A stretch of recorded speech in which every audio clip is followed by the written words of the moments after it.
Now let us discuss the origin and insertion of the muscles in the infratemporal fossa.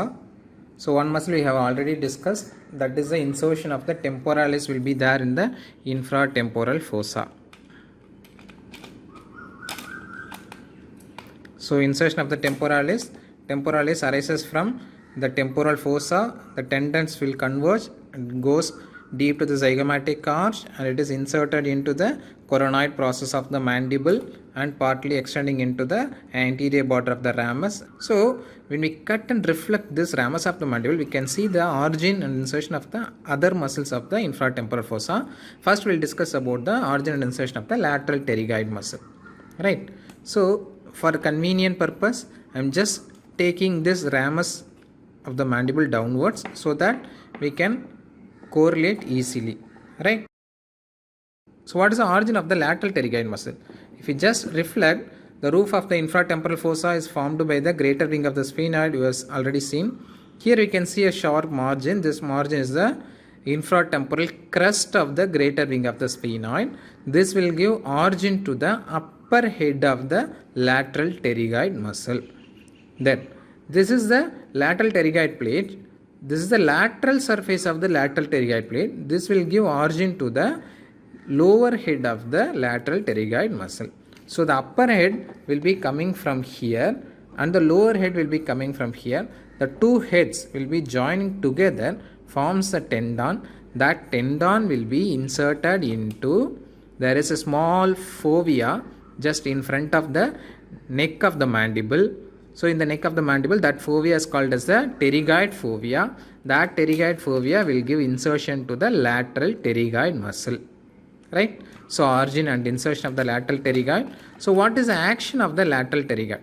So when the lateral pterygoid muscle contracts, it pulls the neck of the mandible anteriorly. So when it pulls the neck of the mandible anteriorly, it will cause, so see here. So when the neck of the mandible is pulled anteriorly, it leads to opening of the mouth. That is the nothing but the depression of the mandible or opening of the mouth. Okay.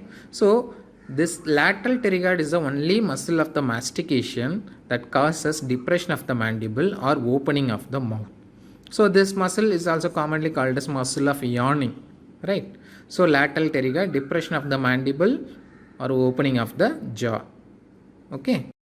So along with the medial pterygoid, it will also cause other actions. We will discuss that once we discuss the medial pterygoid muscle, right? So this is about the lateral pterygoid.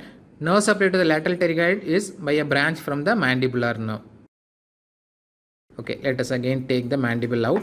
What is the origin and insertion of the medial pterygoid muscle? So here you can see the lateral pterygoid plate. Yeah. So lateral pterygoid plate, this is the lateral surface of the lateral pterygoid plate. And just if you reflect here, we can see other surface on the other side. So this is the medial surface of the lateral pterygoid plate. This medial surface will give origin to the deep head of the medial pterygoid muscle. So medial pterygoid will be again having two heads. So this is the deep head which is arising from the medial surface of the lateral pterygoid plate. And superficial head will be arising from, there is a tuberosity here, that is called as a maxillary tuberosity. Okay. So tuberosity of the maxilla, superficial head of the medial pterygoid, medial surface of the lateral pterygoid plate forms the deep head of the medial pterygoid origin. After taking its origin, the muscle fibers converge downwards and they are inserted into the ramus of the mandible and the angle of the mandible in the inner surface. Right. So the muscle will be taking its insertion like this. Origin from the lateral pterygoid plate and the tuberosity of the maxilla. Origin from the lateral pterygoid plate and the tuberosity of the maxilla. Insertion into the ramus of the mandible and the angle of the mandible in the inner surface. Right. So there is one more muscle parallel to the medial pterygoid attached to the ramus of the mandible in the external surface. That muscle is the masseter muscle. That arises from the zygomatic arch and it is attached to the ramus of the mandible and the angle of the mandible in the lateral aspect. Okay. So medial pterygoid origin insertion over. Action of the medial pterygoid is elevation of the mandible. Okay.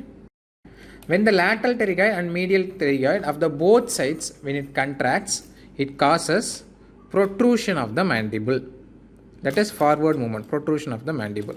Okay, both sides of the lateral medial pterygoid contracts, it will cause the protrusion, forward movement of the mandible. When the lateral and medial pterygoid of one side and contracts alternatively with the other side, then it leads to the chewing movement, side to side chewing movements of the mandible. Okay, so lateral pterygoid, medial pterygoid,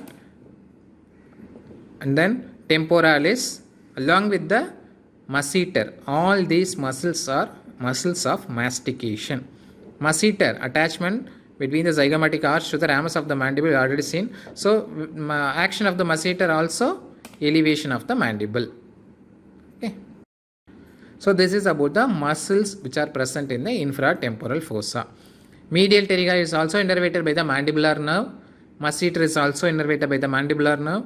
Temporalis is also innervated by the mandibular nerve. So all the muscles of mastication are innervated by the mandibular nerve. So all the muscles of mastication are developing from the first pharyngeal arch. So the nerve of the first arch is the mandibular nerve that supplies all these muscles. Thank you.